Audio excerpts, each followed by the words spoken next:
नमस्कार दोस्तों, TNC bullet series में आपका हार्दिक स्वागत और अभिनंदन है। दोस्तों, जैसा कि आपको पता है कि रोज सुबह 7 बजे हम टीएनसी बुलेट सीरीज के माध्यम से एक इम्पोर्टेंट क्लास जो है वो आपके सामने लेके आते हैं। उस क्लास से रिलेटेड जो भी हमारे पास में कन्फ्यूजन होते हैं उन सबको दूर करते हैं। साथ के साथ उस क्लास के अंदर हम चर्चा करते हैं कि उस पर्टिकुलर टॉपिक से इन फ्यूचर में कौन कौन से क्वेश्चन आ सकते हैं और किस तरीके से जो है वो हम उनको सही करके आएंगे। कहने का तात्पर्य ये है कि उस टॉपिक को हम कंप्लीटली और बहुत ही अच्छे तरीके से जो है वो फिनिश करते हैं। आज का हमारे पास में टॉपिक रहेगा दैट इज इंसेंटिव स्पायरोमीटर।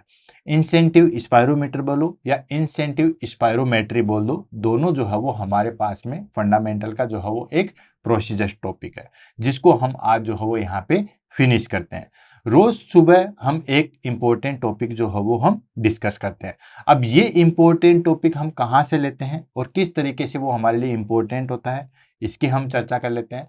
तो दोस्तों, मैंने अब तक जितने भी कम्पिटिटिव एग्जाम हैं, चाहे वो नोट सेट के हो, चाहे वो रेलवे को हो, चाहे वो डीएसएसबी के हो, चाहे वो पीजीआई के हो, चाहे वो सीएचओ, कितने भी हमारे पास में कम्पिटिटिव एग्जाम हैं, उन कम्पिटिटिव एग्जाम को जो है वो स्टडी किया, देखा कि कौन कौन से टॉपिक से जो है वो क्वेश्चन निकल के आते हैं और इस तरीके से जो है वो मैंने 200 टॉपिक जो है वो बनाए हैं। उसकी पीडीएफ ऑलमोस्ट आप सबके पास में होगी। नहीं है तो कोई बात नहीं, आप मुझे जो है वो टेलीग्राम पे या फिर जो है वो यूट्यूब पे कमेंट करके बता सकते हो। ये आपके लिए जो है वो फ्री ऑफ कॉस्ट अवेलेबल है, वो आपको मैं जो है वो प्रोवाइड कर दूंगा। टेलीग्राम जो है वो हमारे लिए सबसे बेस्ट है। आप वहां पे अगर रिक्वायर करोगे तो आपको वो 200 मोस्ट इंपॉर्टेंट पीडीएफ जो है वो मिल जाएगी। तो एक तो हम टॉपिक सेलेक्ट करते हैं जो हमारे पास में 200 मोस्ट इंपॉर्टेंट टॉपिक है वहां से। दूसरा हम सेलेक्ट करते हैं बच्चों के कमेंट बेस पे। अब कमेंट बेस पे कैसे? ऐसा कोई टॉपिक जिसमें बच्चों को बड़ी दिक्कत आ रही है समझने में, किसी भी सब्जेक्ट का हो, चाहे वो फंडामेंटल का हो, चाहे वो न्यूट्रिशन का हो, चाहे वो मेडिकल सर्जिकल का हो, चाहे गायने का हो, किसी भी सब्जेक्ट का हो, बच्चों को अगर उस पर्टिकुलर टॉपिक में दिक्कत आ रही है तो बच्चे कमेंट करके बता सकते हैं। उस टॉपिक को हम जो है वो टीएनसी बुलेट सीरीज में जैसे हमारे पास में टाइम मिलता है हम उसको जो है वो लेके आते हैं। तो इस तरीके से हम जो है वो 200 मोस्ट इंपॉर्टेंट टॉपिक अब तक जो है वो उसमें से सेलेक्ट करते हैं और जो आपके कमेंट हैं उनमें से हम सेलेक्ट करते हैं और रोज जो है वो एक क्लास लेते हैं। जैसा कि विदित है कि 1 जनवरी 2025 को मैंने आपसे वादा किया था कि हम रोज सुबह 7 बजे टीएनसी बुलेट सीरीज के माध्यम से एक इंपॉर्टेंट क्लास जो है वो लेके आएंगे और अब तक हम इस पे जो है वो कंटिन्यू चले आ रहे हैं। शुरू में मुझे लगा कि कैसे हम जो है वो कंटिन्यूटी मेंटेन कर पाएंगे, कैसे हम 365 के शिखर तक पहुंचेंगे, लेकिन दोस्तों आपका साथ जो है वो मुझे बिल्कुल बराबर रहा। इसीलिए अब तक हम जो है वो 244 क्लासें हमने ऑलरेडी फिनिश कर ली है। आज के हमारे पास में 245 नंबर की जो है वो क्लास आएगी, यानी कि 244 टॉपिक हमने जो है वो फिनिश कर लिए हैं और आगे भी जो है वो हम बढ़ते रहेंगे। पूरे 365 टॉपिक हम फिनिश करेंगे और 365 की जो है वो हमारे पास में बुकलेट जो है वो तैयार हो जाएगी। आपकी तरफ से मुझे जो फेवर चाहिए था वो यही था कि आप इनके जो है वो नोट्स बनाइए। ठीक है, रोज आप नोट्स बनाओगे, ज्यादा आपका टाइम वेस्ट जो है वो नहीं होगा। क्यों? क्योंकि मुश्किल से 10 से 15 मिनट में आप इस टॉपिक के नोट्स जो है वो बना सकते हो। कोई भी डेली क्लास होती है, 10 से 15 मिनट आप दोगे, टॉपिक के नोट्स आप जो है वो आसानी से बना सकते हो। तो आप बनाइए, क्योंकि रोज आप बनाएंगे तो ज्यादा वर्डन भी नहीं आएगा और आपके पास में नोट्स का जो है वो पूरा एक बुकलेट तैयार हो जाएगी। ठीक है। और एक बच्ची ने जो है वो मैं आपको साझा करना चाहता हूँ, एक बच्ची ने जो है मुझे बाकायदा एक छोटा सा 15 से 20 सेकंड का वीडियो बना के भेजा कि उसने किस तरीके से जो है वो नोट्स बना रखे हैं। तो दोस्तों, उसने बहुत अच्छे तरीके से नोट्स बना रखे हैं। उन्होंने पहले सीरियल नंबर लिख रखा है, देन उसके बाद हमारे पास में क्लास की डेट कि कौन सी क्लास को कौन सी जो है वो कौन सी डेट को कौन सी क्लास हुई है। ठीक है। देन उसके बाद में टॉपिक का नाम और उसके बाद पेज नंबर। तो उससे ये बेनिफिट है, और नोट्स भी बहुत अच्छे तरीके से बना रखे हैं। उससे ये बेनिफिट है, जैसे सपोज करो मैंने क्लास ली थी ड्रग डोज कैलकुलेशन की, या मैंने क्लास ली है एसिड बेस बैलेंस की, इसी बुलेट सीरीज के अंदर ली है। ठीक है। तो आपको जैसे मान लो उसमें कोई डाउट है तो सीधा जो है वो टॉपिक का नाम सर्च करेंगे, देन उसके बाद पेज नंबर पे जाएंगे तो वहां पर्टिकुलर उस पेज पे पहुंच जाएंगे और उस टॉपिक को जो है वो फिनिश कर लेंगे। ठीक है। और मान के चलिए अभी भी कोई कंफ्यूजन है तो डेट डली हुई है तो तुरंत जाके जो है वो यूट्यूब में जाके देख सकते हो कि इस डेट को जो है वो हमारे पास में ये टॉपिक फिनिश हुआ था, तो उस टॉपिक को रिवाइज कर सकते हो। तो कितना अच्छा है, ठीक है। तो इस तरीके से अगर आप पढ़ोगे, इस तरीके से आप एडिशनल मेहनत करोगे, मैं दोस्तों आपको लिख के दे रहा हूं कि आपका सिलेक्शन 100% होगा। मेहनत कभी भी जाया नहीं जाती है, ठीक है। मेहनत करने वालों की कभी जो है वो हार नहीं होती है, उनको बेनिफिट मिलेगा ही मिलेगा। तो इस तरीके से अगर आप स्टडी करोगे तो आपको 100% बेनिफिट मिलेगा। और साथ के साथ जब भी आपको रिवीजन करना होगा, तुरंत आप सीरियल नंबर पे जाइए, वहां पे देखिए, देन अपना टॉपिक जो है वो फिनिश कीजिए। और खुद की राइटिंग में नोट्स बने हुए हैं तो फिर तो चाहिए ही क्या, इजी वे में जो है वो समझ में आएगा। तो इस तरीके से आप नोट्स बनाइए। और भी आपको कहीं लगता है कोई भी एडवाइस की जरूरत है तो आप मुझे पूछिए, मैं आपको जो है वो टाइम टू टाइम जो है वो गाइड करूंगा। तो दोस्तों लेते हैं और आज के टॉपिक को हम फिनिश करते हैं। 245 नंबर की क्लास, इंसेंटिव स्पायरोमीटर या इंसेंटिव स्पायरोमेट्री। सबसे पहले हम बात कर लेते हैं इसके क्वेश्चन आंसर की। तो दोस्तों क्वेश्चन आंसर की बात करें तो ये जो आप इंस्ट्रूमेंट देख रहे हो हमारे इमेज पे, ये है हमारे पास में इंसेंटिव स्पायरोमीटर है, ठीक है। जो बच्चे प्रैक्टिकल हॉस्पिटल में काम किए हैं या कभी अपनी ट्रेनिंग टाइम पे जो है वो गए हैं, तो दोस्तों जो क्लाइंट सर्जरी से आता है या आपने पल्मोनरी वार्ड में ड्यूटी की है, तो ये करीब करीब इंस्ट्रूमेंट जो है वो सभी पेशेंट के पास में मिल जाएगा। और वो जो है वो इसमें हवा मारते रहते हैं, फूंकते रहते हैं, कभी खींचते रहते हैं, कभी फूंकते रहते हैं, और ये प्रोसीजर जो है वो कंटिन्यू चलता रहता है। अब ये जो हमारे पास में प्रोसीजर है, इसी को हम बोलते हैं इंसेंटिव स्पायरोमेट्री, ठीक है। अब ये किस तरीके से यूजफुल है, क्या इसके एडवांटेज हैं, क्या इसके डिसएडवांटेज हैं, कौन कौन से इसके टाइप होते हैं, क्या नर्सिंग रिस्पॉन्सिबिलिटी होनी चाहिए, कितने टाइम पे करना चाहिए, ये सारी चीज़ें जो है वो हम आज की क्लास के अंदर जो है वो फिनिश करेंगे। और इसमें हमारे पास में क्वेश्चन जो आता है वो प्रैक्टिकल बेस पे भी आता है और हमारे पास में जो है वो थ्योरी बेस पे भी आता है। इसलिए अच्छे तरीके से इसको हम कंप्लीट करेंगे, थ्योरी भी पढ़ेंगे और जहां इमेज की जरूरत हुई उसको इमेज को भी हम क्लियर करेंगे और इस टॉपिक को जो है वो हम फिनिश करेंगे। क्लियर है? तो चलते हैं आगे, देन उसके बाद बढ़ते हैं। सबसे पहले हम ले लेते हैं दोस्तों डेफिनेशन, यानी कि जो हमारे पास में इंसेंटिव स्पायरोमीटर है वो क्या है। तो दोस्तों इंसेंटिव स्पायरोमीटर जो है वो हाथ में पकड़ने वाला एक मेडिकल डिवाइस है, ठीक है। और ये इसमें क्या करता है कि ये हमारे पास में डीप ब्रीदिंग एक्सरसाइज को जो है वो प्रमोट करता है। अब डीप ब्रीदिंग एक्सरसाइज जो है वो हमारे लिए मस्ट होती है। क्यों मस्ट होती है? क्योंकि दोस्तों अर्ली रिकवर में और जो हमारे पास में लंग्स है वो अच्छे तरीके से फंक्शन करे, पोस्ट ऑपरेटिव कॉम्प्लिकेशन जो है वो ना हो, ज़्यादा सीक्रेशंस ना हो, ऑक्सीजन का जो है वो एक्सचेंज बहुत अच्छे तरीके से हो सके, इन सब के लिए जो है वो हमारे पास में डीप ब्रीदिंग एक्सरसाइज जो है वो जरूरी है। और इसके माध्यम से हम बहुत अच्छे तरीके से जो है वो डीप ब्रीदिंग एक्सरसाइज जो है वो कर सकते हैं, ठीक है। कैसे करेंगे, कैसे यूज होगा, इसको हम वन बाय वन करके जो है वो आगे ले लेते हैं। सबसे पहले हम डेफिनेशन क्लियर कर लेते हैं। एन इंसेंटिव स्पायरोमीटर, ठीक है। ये जो आप इंस्ट्रूमेंट देख रहे थे ये है हमारे पास में इंसेंटिव स्पायरोमीटर, और ये जो हम प्रोसेस करते हैं फूंक मारना फूंक खींचना, वो आता है इंसेंटिव स्पायरोमेट्री, ठीक है। तो ये दोनों एक दूसरे से जुड़े हुए हैं। पहले हम डेफिनेशन ले लेते हैं। An incentive spirometer is hand held medical devices use to encourage voluntary deep breathing exercise in the patient.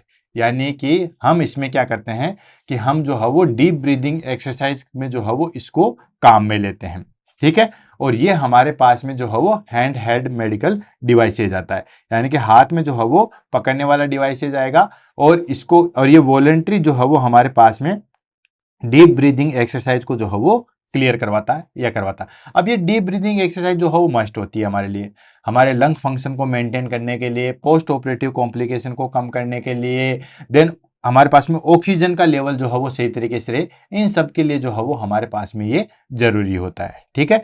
तो ये हो गया हमारे पास में an incentive spirometry IS is hand held medical devices. Hand held medical devices मतलब हाथ में पकड़ने वाला जो है वो एक डिवाइसेज है, जो कि किस लिए यूज होता है, एनकरेज करता है। किस चीज को एनकरेज करता है? Voluntary deep breathing exercise. Voluntary का मतलब होता है खुद की स्वेच्छा से, ठीक है। Voluntary deep breathing exercise in the patient, patient में जो है वॉलेंट्री डीप ब्रीदिंग एक्सरसाइज को जो है वो इंप्रूव करने के लिए, ठीक। एंड देखिए it help to improving lung function, preventing post operative pulmonary complication like atelectasis, pneumonia and exchanging oxygenation. ठीक है, ये किस में हेल्प करता है दोस्तों? ये हमारे पास में हेल्प करता है इंप्रूव लंग फंक्शन। लंग के जो फंक्शन है इसको इंप्रूव करता है। अब लंग के क्या फंक्शन है? लंग के हमारे पास में फंक्शन है कि O2 को तो जो है वो टिश्यू तक छोड़ देना और CO2 को जो है वो बाहर एनवायरनमेंट में छोड़ देना, यही लंग्स का फंक्शन है। तो ये जो है वो हमारे पास में लंग के फंक्शन को इंप्रूव करता है। Preventing post operative pulmonary complication, जो पोस्ट ऑपरेटिव पल्मोनरी कॉम्प्लिकेशन है, अगर मेजर सर्जरी होती है तो दोस्तों सर्जरी के जो है वो कुछ कॉम्प्लिकेशन होते हैं जिसको हम पोस्ट ऑपरेटिव पल्मोनरी कॉम्प्लिकेशन कहते हैं, जैसे एटेलेक्टेसिस, निमोनिया। ठीक है, इनको जो है वो कम करता है एंड एक्सचेंजिंग ऑक्सीजनेशन, और ऑक्सीजन लेवल को जो है वो मेंटेन करता है। तो ये हमारे पास में पर्टिकुलर डेफिनेशन होगी इंसेंटिव स्पायरोमेट्री। यानी कि इंसेंटिव स्पायरोमेट्री जो है वो एक हेल्ड मेडिकल डिवाइसेज है या हैंड हेल्ड मेडिकल डिवाइस है, हाथ में पकड़ने वाला एक मेडिकल डिवाइस है जो कि एनकरेज करता है वॉलेंट्री डीप ब्रीदिंग एक्सरसाइज को, और ये हमारे पास में लंग फंक्शन को इंप्रूव करता है। पोस्ट ऑपरेटिव जो कॉम्प्लिकेशन है उसको रिड्यूस करता है, जैसे एटेलेक्टेसिस, निमोनिया, और ऑक्सीजनेशन को जो है वो इंप्रूव करता है। ये हमारे पास में इंसेंटिव स्पायरोमेट्री। इसमें हम क्या करते हैं कि डीप ब्रीदिंग एक्सरसाइज करते हैं। जैसे मान लो मैं कहूँ सांस को अंदर लेना है, फिर धीरे से छोड़ना है, फिर श्वास को गहरे से अंदर लेना है। अब ये बिना मेडिकल डिवाइसेस के पॉसिबल नहीं है। अगर मैं थोड़ी देर करूंगा तो भी मैं जो है वो बोरिंग हो जाऊंगा या मुझे मन नहीं लगेगा, लेकिन मेडिकल डिवाइसेस से जो है वो हम आसानी से कर सकते हैं। देन उसके बाद आता है हमारे पास में पर्पज या यूजेज, यानी कि जो हमारे पास में हम इंसेंटिव स्पायरोमेट्री कर रहे हैं या इंसेंटिव स्पायरोमीटर का यूज ले रहे हैं, उसका क्या पर्पज है। तो ऑलरेडी आपने पर्पज तो जो है वो देख लिया होगा, बाकी वन बाय वन करके लेते हैं। सबसे पहले to encourage slow and deep inhalation. ये क्या करता है दोस्तों?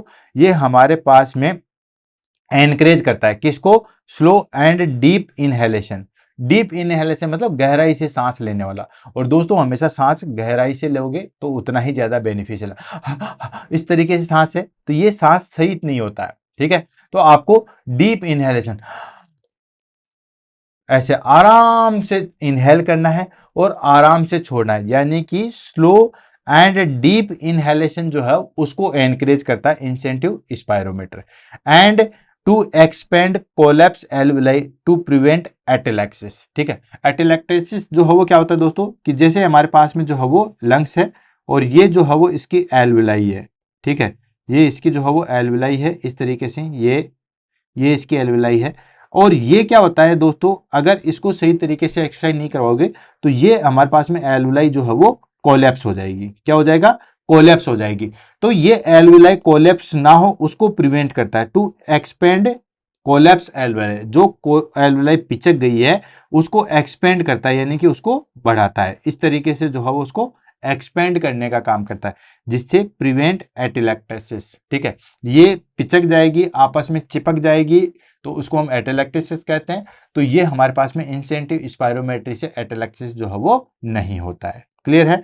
नेक्स्ट आ जाता है to improve ventilation and oxygen exchange. Of course ये हमारे पास में वेंटिलेशन को इंप्रूव करता है और ऑक्सीजन एक्सचेंज को जो है वो बढ़ाता है। कैसे?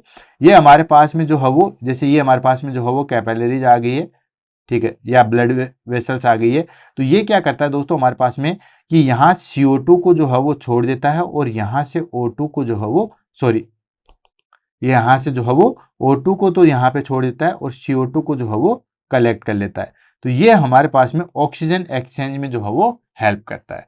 Then to clear secretions by promoting effective helps, जो हमारे पास में सिक्रेशंस है उनको क्लियर करने का काम करता है। आपको पता है पर्टिकुलर जो है वो हमारे पास में सिक्रेशंस निकलते रहते हैं, तो जो सिक्रेशन निकलते हैं उसको अच्छे तरीके से जो है वो क्लियर करता है। और लास्ट आ जाता है to restore normal lung function after surgery, trauma and prolonged immobility.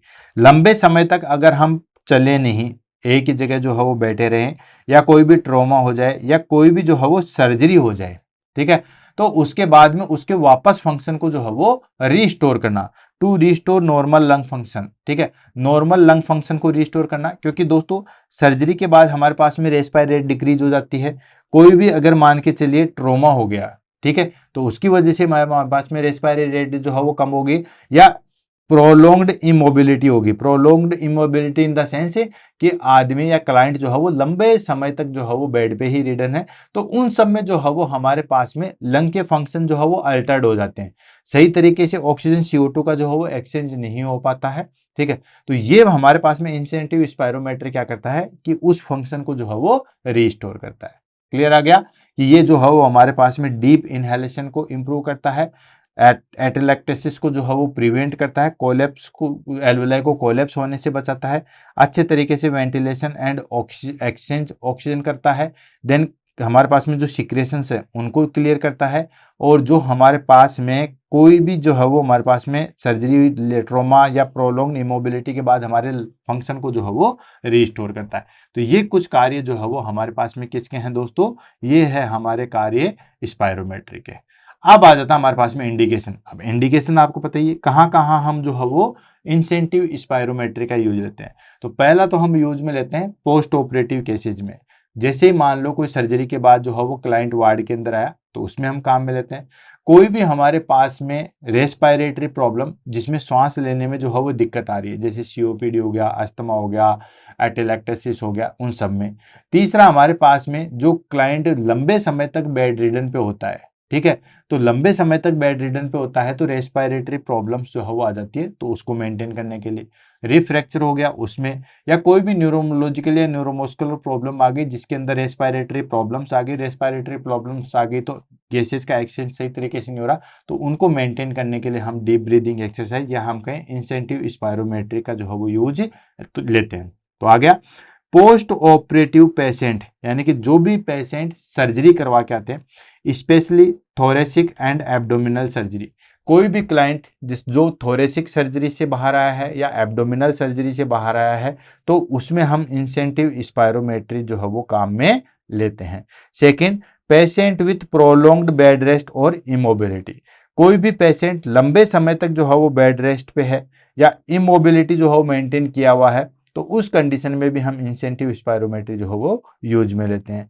Next आता है patient with lung condition just like COPD, coronary obstructive pulmonary disease, asthma, pneumonia, atelectasis. कोई भी हमारे पास में लंग की ये प्रॉब्लम्स आ गई है, कौन कौन सी, COPD आ गया हो, अस्थमा आ गया हो, निमोनिया आ गया हो या एटेलेक्सिस आ गया हो, तो उस कंडीशन को भी हम इंप्रूव करने के लिए जो है वो इंसेंटिव स्पायरोमेट्री का जो है वो यूज में लेते हैं। एंड आफ्टर रिब फ्रैक्चर और चेस्ट ट्रोमा, किसी भी क्लाइंट को कोई रिब फ्रैक्चर हो गया है या कोई भी चेस्ट ट्रोमा हो गया है, तो उसके बाद में भी हम जो है वो इंसेंटिव स्पायरोमेट्री का जो है वो यूज ले सकते हैं। लास्ट आ जाता है न्यूरोलॉजिकल और न्यूरोमस्कुलर कंडीशन अफेक्टिंग ब्रीदिंग। ऐसी कोई प्रॉब्लम, न्यूरोलॉजिकली प्रॉब्लम आ जाएगा या ऐसी कोई न्यूरोमस्कुलर कंडीशन आ जाए जिससे हमारे पास में ब्रीदिंग जो है वो अफेक्टेड हो जाए, तो उस कंडीशन में भी हम जो है वो इंसेंटिव स्पायरोमेट्री का जो है वो यूज ले सकते हैं। तो ये हमारे पास में कुछ इंडिकेशन है जिसमें हम इंसेंटिव स्पायरोमेट्री का जो है वो यूज लेते हैं। नेक्स्ट आता है कॉन्ट्रा इंडिकेशन, यानी कि कब जो है वो हम इंसेंटिव स्पायरोमेट्री का यूज नहीं लेंगे।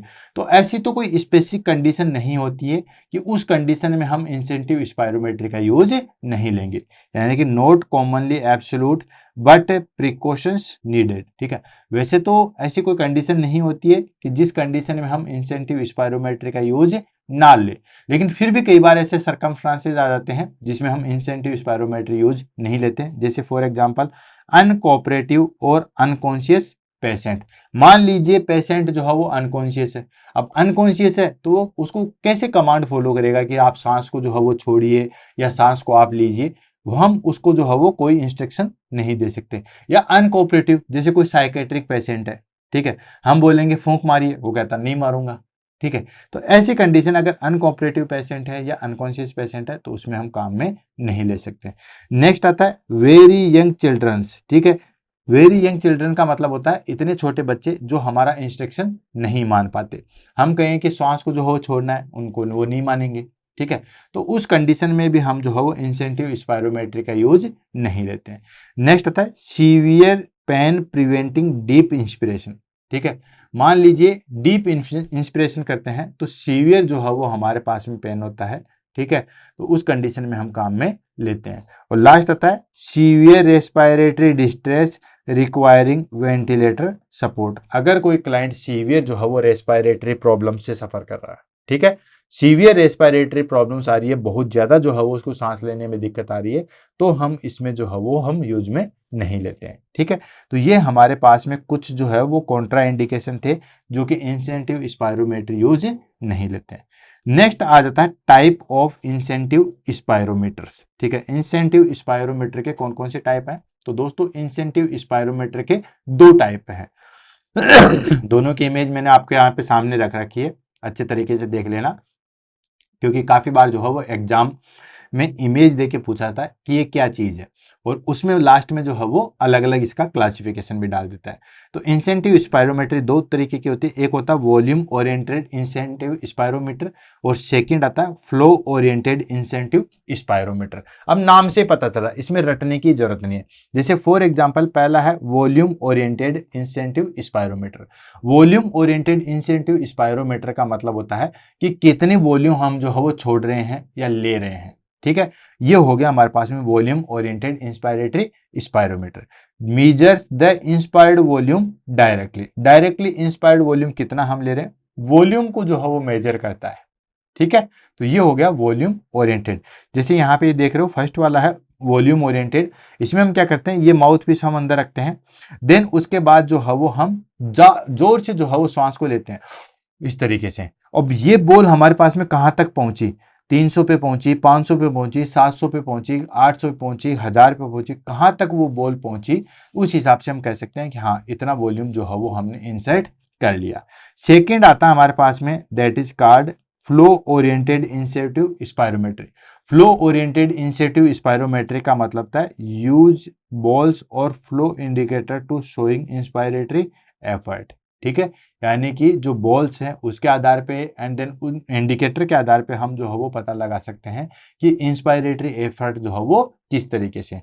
तो ये जो पहले वाला है ये हो गया हमारे पास में वॉल्यूम ओरिएंटेड इंस्पायरोमीटर, और ये जो सेकंड है ये हमारे पास में है दोस्तों फ्लो ओरिएंटेड इंसेंटिव स्पायरोमेट्री, ठीक है। फ्लो के अकॉर्डिंग जो है वो हमारे पास में इंसेंटिव स्पायरोमेट्री है, ठीक है। ये हो गया हमारे पास में type of incentive spirometer. Next आ जाता है हमारे पास में स्ट्रक्चर, यानी कि जो हमारे पास में इंसेंटिव स्पायरोमीटर है उसके कौन कौन से स्ट्रक्चर है या कौन कौन से जो है वो उसके पार्ट है। तो दोस्तों ये देखिए आप, ये है हमारे पास में इंसेंटिव स्पायरोमीटर।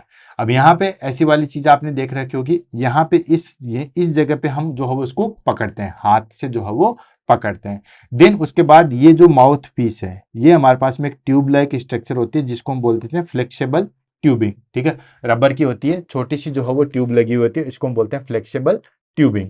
और ये जो आप देख रहे हो हमारे पास में एंड वाला पॉइंट, इसको हम बोलते हैं माउथ पीस।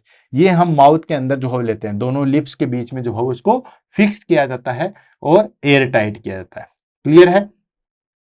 देन उसके बाद में जैसे हम जोर से खींचते हैं, ठीक है, जैसे हम जो है वो जोर से खींचते हैं वॉल्यूम ओरिएंटेड में, तो उसके बाद क्या होता है कि ये बॉल जो है वो ऊपर उठने का जो है वो प्रयास करती है, और प्रयास क्या करती है, उठती भी है, ठीक है। यानी कि जोर से हमने खींचा, इस तरीके से जोर से खींचा, तो उसके बाद में ये पर्टिकुलर ऊपर उठ के जो है वो अपने आप में जो है वो इसको ऊपर उठाती है, और इससे हम पता लगा सकते हैं कि कितना जो है वो फ्लो अंदर गया है, ठीक।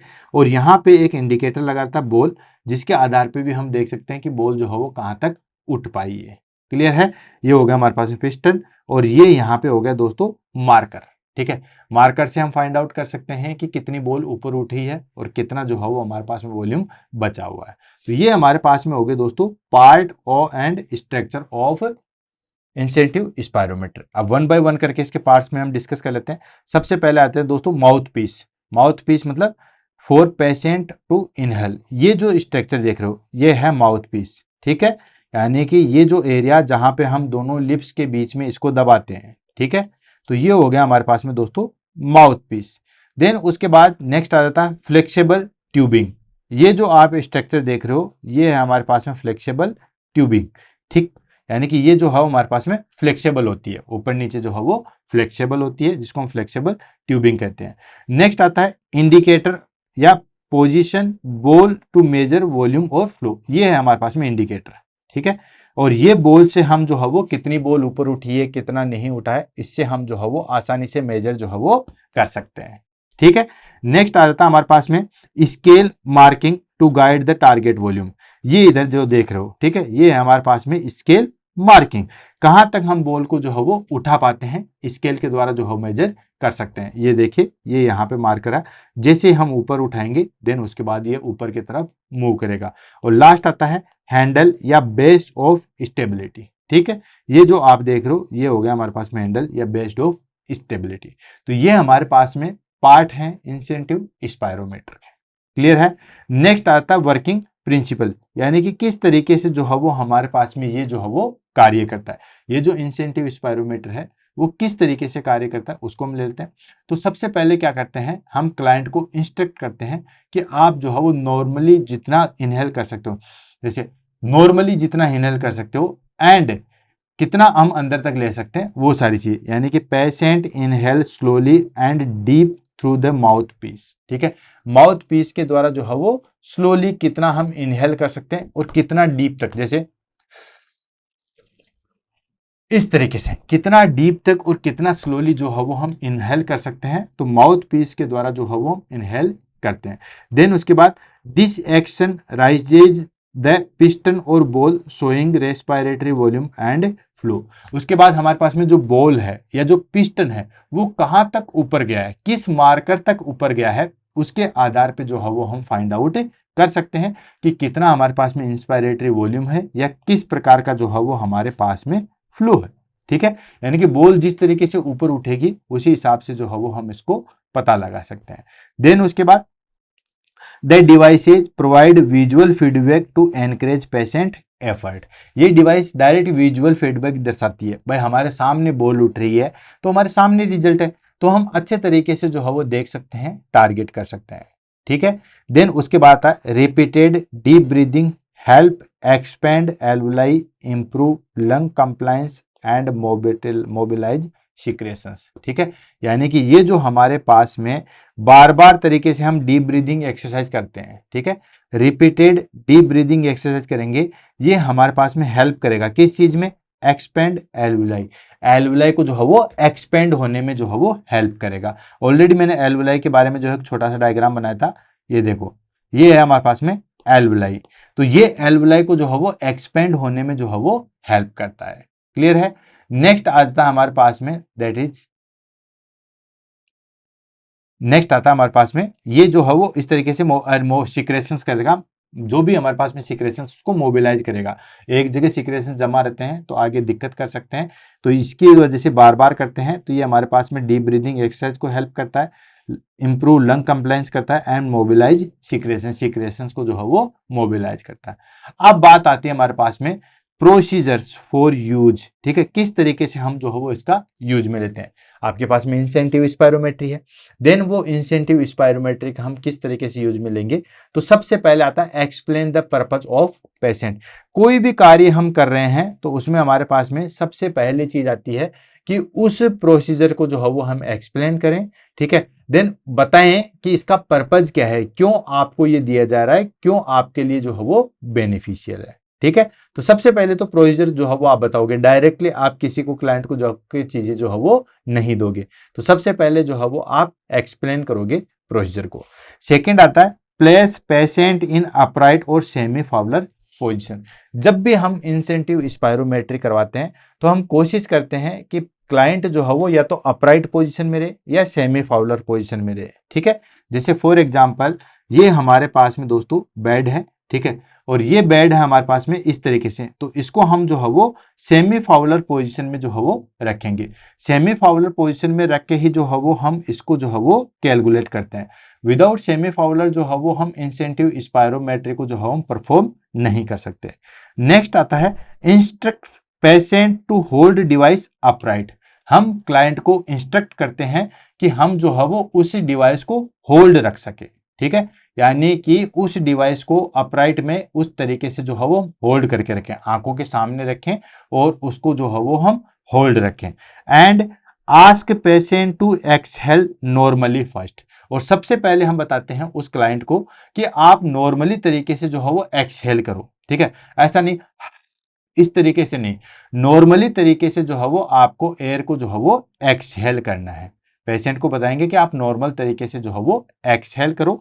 एक्सहेल करने के बाद हवा लंग से बाहर निकालने के बाद place mouthpiece in mouth and seal lip tightly. ठीक है, उसको मुंह के अंदर रखोगे माउथ पीस को और टाइटली सील कर लेंगे। ठीक है, अच्छे तरीके से उस माउथ पीस को जो है वो हम टाइटली सील कर लेंगे ताकि साइड से जो है वो एयर लीकेज ना हो। ठीक है, देन उसके बाद क्या करेंगे दोस्तों, exhale slowly and deep through mouth piece.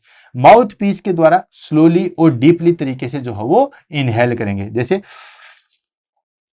Slowly और डीप तरीके से जो है उसको इनहेल करेंगे। तो ये हमारे पास में नर्सिंग स्टेप आ गए। सबसे पहले हमने क्या किया कि प्रोसीजर को एक्सप्लेन किया कि ये प्रोसीजर है, उसको इस तरीके से आपको करना है। देन क्लाइंट या उस पेशेंट को जो है वो सेमी फाउलर पोजीशन में रखा।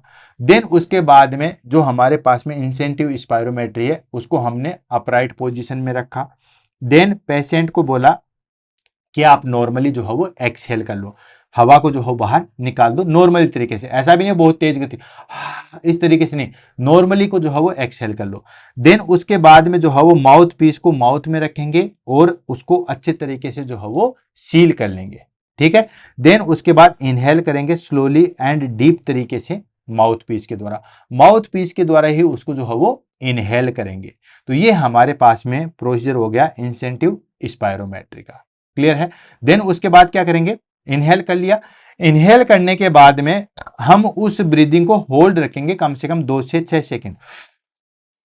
इस तरीके से कर लिया तो उसको लंग्स के अंदर ही हम होल्ड रखेंगे ताकि जो हमारे पास में एल्विलाई है उनका अच्छे तरीके से एक्सपेंशन हो सके, एल्विलाई अच्छे तरीके से जो है वो फैल सके, ऐसे करके होल्ड रखेंगे। ठीक है, और उसके बाद में 2 से 6 सेकंड तक हम होल्ड रखेंगे। उसके बाद नॉर्मली तरीके से एक्सहेल करेंगे, इस तरीके से जो है वो नॉर्मल एक्सहेल करेंगे। और ये जो हम कर रहे हैं ये 10 से 15 बार जो है वो हम रिपीट करेंगे। ऐसे रखेंगे, होल्ड रखेंगे, देन स्लोली छोड़ेंगे। हर 1-2 घंटे बाद करेंगे और एक बार जब करेंगे तो 10 से 15 बार करेंगे। समझ में आ गया? फिर से रिपीट कर रहा हूं, ध्यान से समझना कि ये जो हम इंसेंटिव स्पायरोमेट्री कर रहे हैं वो हर 1 से 2 घंटे के बाद में हम करते हैं। ठीक है, और जब एक बार करेंगे तो 10 से 15 बार करेंगे, ये जो मैंने आपको प्रोसीजर बताया था। And encourage patient to cough after each set of mobilise secretions. जैसे हमने 1-2 सेट मार लिए, ठीक है ना, 1-2 घंटे के बाद जो है वो 10 से 15 बार जो है वो हमने ये प्रोसीजर कर लिया। देन क्लाइंट को कहेंगे कि आप कफ कीजिए, इस तरीके से आप कफिंग करेंगे तो जो हमारे पास में सीक्रेशंस एक जगह जो हो जमा हो गया था वो अपनी जगह हटाएगा और वो फिर बाहर निकलने की कोशिश करेगा। ठीक है, यानी कि encourage patient to cough after each set to mobilise secretion, ताकि वो सीक्रेशन जो है वो मोबिलाइज हो सके, अपनी जगह से जो है वो हट सके। And document performance and patient tolerance. ठीक है, जो भी परफॉर्मेंस है उसको हम डॉक्यूमेंट करेंगे और पेशेंट का जो है वो टॉलरेंस कैसा रहा उसको हम करेंगे। नेक्स्ट आ जाता है हमारे पास में नर्सिंग रिस्पॉन्सिबिलिटी। भाई हमने इंसेंटिव स्पायरोमेट्री किया तो उसमें हमारे पास में नर्सिंग रिस्पॉन्सिबिलिटी क्या होती है। तो सबसे पहले असेस बेसलाइन रेस्पायरेटरी स्टेटस। सबसे पहले हम रेस्पायरेटरी स्टेटस चेक करेंगे कि नॉर्मल रेस्पायरेट कितना है, नॉर्मल है, एबनॉर्मल है, वो सारी चीज़ें जो है वो हम असेस करेंगे। देन उसके बाद educate patient about importance and techniques. Client को जो हो बताएंगे कि ये जो हमारे पास में इंसेंटिव स्पायरोमेट्री है इसकी इंपॉर्टेंस क्या है और किस तरीके से आप करोगे। ठीक है, अभी हमने टेक्निक देखी थी तो इसकी इंपॉर्टेंस क्या है और किस तरीके से हम जो है उसको करेंगे, वो सारी चीजें बताएंगे। नेक्स्ट आता है encourage regular use for monitor progress. ठीक है, एक चीज हमारे पास में रहेगी, provide educate pain relief if post operative. अगर कोई पोस्ट ऑपरेटिव क्लाइंट है तो उसको पर्टिकुलर पेन किलर देंगे, क्योंकि जब वो डीप ब्रीदिंग एक्सरसाइज करेगा तो हल्का फुल्का दर्द होगा। मान लो चेस्ट सर्जरी हुई है तो दर्द होना ही होना है, एब्डोमिनल सर्जरी है तो सांस को हम लेते हैं देन सांस को हम छोड़ते हैं तो दर्द होगा, वाजिब है। तो उसको हम देखेंगे कि हमने प्रॉपर पर्टिकुलर पेन रिलीफ दी है या नहीं दी है। अगर नहीं दी है तो देने के बाद जो हम परफॉर्म करवाएंगे। And encourage regular use and monitor progress. Regular use के लिए एनकरेज करेंगे कि आप उसको डेली कीजिए। ऐसा नहीं है कि आज कर लिया देन कल छोड़ दिया, जी नहीं। आप कर रहे हो तो हर 1-2 घंटे बाद जो है वो करना चाहिए, और जब कर रहे हो तो एटलीस्ट 10 से 15 सेट करने चाहिए। Next, ensure devices cleanliness to prevent infection. जो डिवाइसेज हम यूज ले रहे हैं वो क्लीन होनी चाहिए। जो माउथ पीस हम ले रहे हैं तो यूज के बाद जो है वो अच्छे तरीके से इसको जो है वो साफ करके जो है वो रखना चाहिए, ताकि इन फ्यूचर में इन्फेक्शन ना हो। And record inspired volume achieved for evolution, ठीक है। और जो इंस्पायर्ड एयर हम ले रहे हैं उसको हम जो है वो रिकॉर्ड करेंगे। क्लियर है? तो ये हमारे पास में कुछ नर्सिंग रिस्पॉन्सिबिलिटी है जो कि हम इंसेंटिव स्पायरोमेट्री के अंदर जो है वो चेक करते हैं।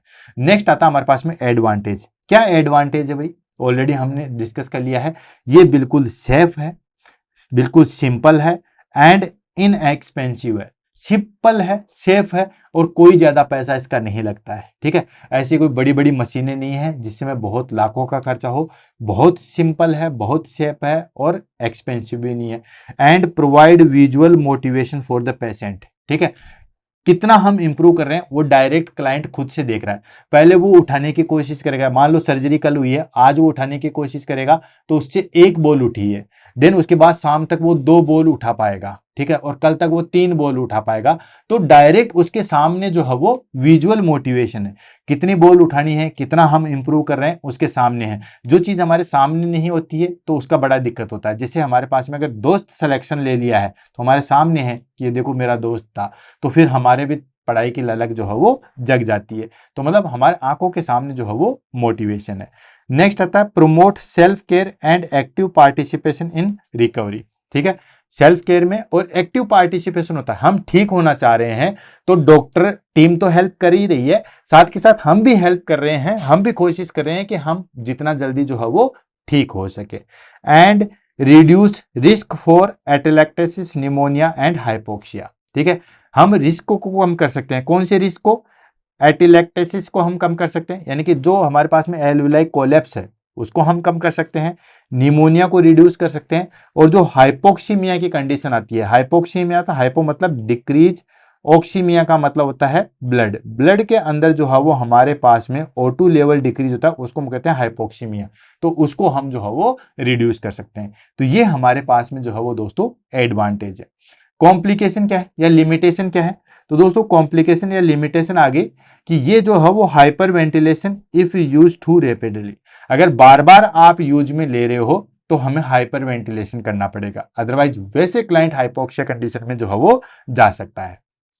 Next, dizziness, light headache due to excessive deep breathing exercise.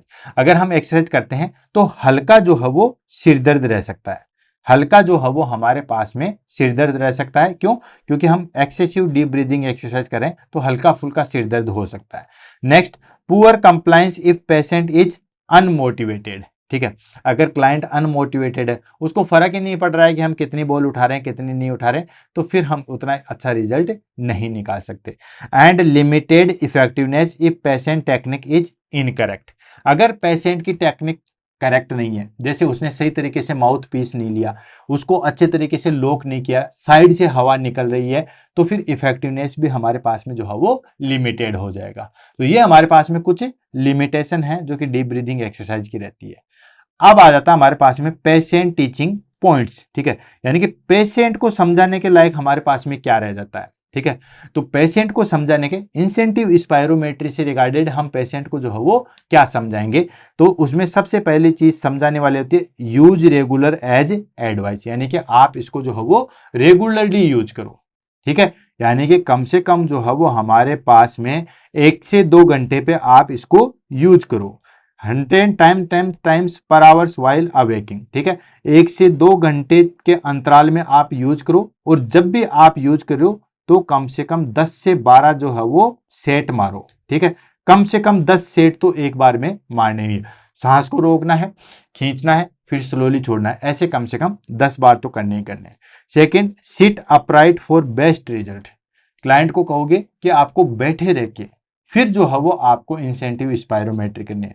बैठे नहीं रहोगे तो न तो अच्छे तरीके से हम इनहेल कर पाएंगे, न हम अच्छे तरीके से एक्सहेल कर पाएंगे। इसलिए हमेशा हम बोलते हैं कि अपराइट पोजीशन में बैठ के ही इंसेंटिव स्पायरोमेट्री करना चाहिए। देन उसके बाद don't rush, breathe in slowly and deeply. Suddenly जो है वो रश नहीं करना है, इस तरीके से नहीं, स्लोली लेना है और डीपली लेना है, ठीक है, धीरे धीरे लेना है और बहुत अंदर तक लेना है, ठीक है, रश नहीं करना है।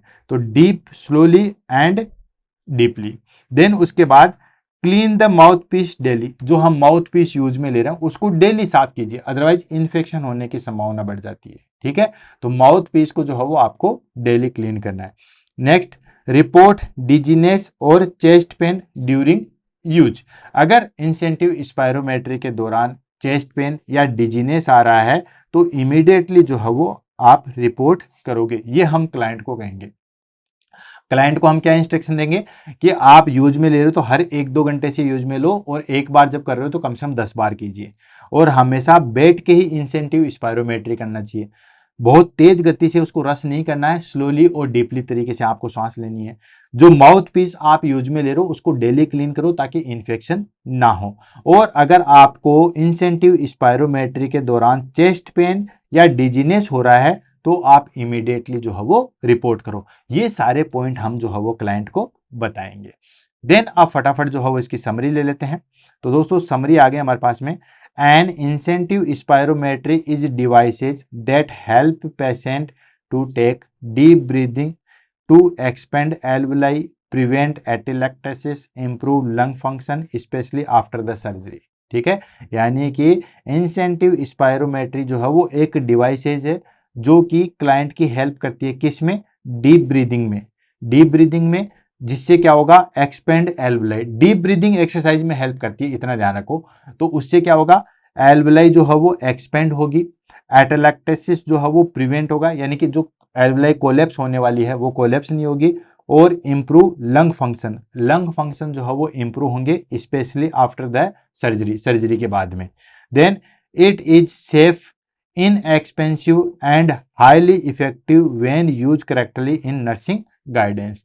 ये जो है वो हमारे पास में बहुत ही ज़्यादा सेफ है, इनएक्सपेंसिव है, मतलब कोई बहुत ज़्यादा पैसा नहीं लगता है, शायद 400-500 का डिवाइसेज आता है, एंड ये हाईली इफेक्टिव है, बस शर्ते आपको नर्सिंग गाइडेंस में और करेक्टली जो है वो उसको यूज लेना है। क्लियर है। तो ये हमारे पास में दोस्तों इंसेंटिव स्पायरोमेट्री था। तो दोस्तों आज की क्लास जो है वो यहीं पे फिनिश होती है। क्लास कैसे लगी उसके बारे में 2 शब्द जरूर बताइएगा। साथ के साथ आपको और भी टॉपिक से बहुत ज़्यादा दिक्कत आ रही है तो किसी भी सब्जेक्ट का हो वो टॉपिक भी आप जरूर बताइएगा। हाँ, टॉपिक बताने से पहले आप एटलीस्ट जो है वो एक बार बुलेट सीरीज में जाएगा, मतलब यूट्यूब पे जाइएगा, वहाँ पे बुलेट सीरीज देखने को मिलेगा। वहाँ पे आप देखिएगा कि वो टॉपिक हमने पहले फिनिश तो नहीं किया है। देन अगर वो फिनिश नहीं किया है तो आप बता सकते हो, उस टॉपिक को हम बहुत जल्दी जो है वो फिनिश करेंगे। तो दोस्तों इसी के साथ आज की क्लास से अलविदा लेते हैं। क्लास कैसे लगी उसके बारे में जरूर बताइएगा। मिलते हैं कल सुबह 7 बजे, तब तक के लिए दोस्तों all the best, have a nice day, thank you so much.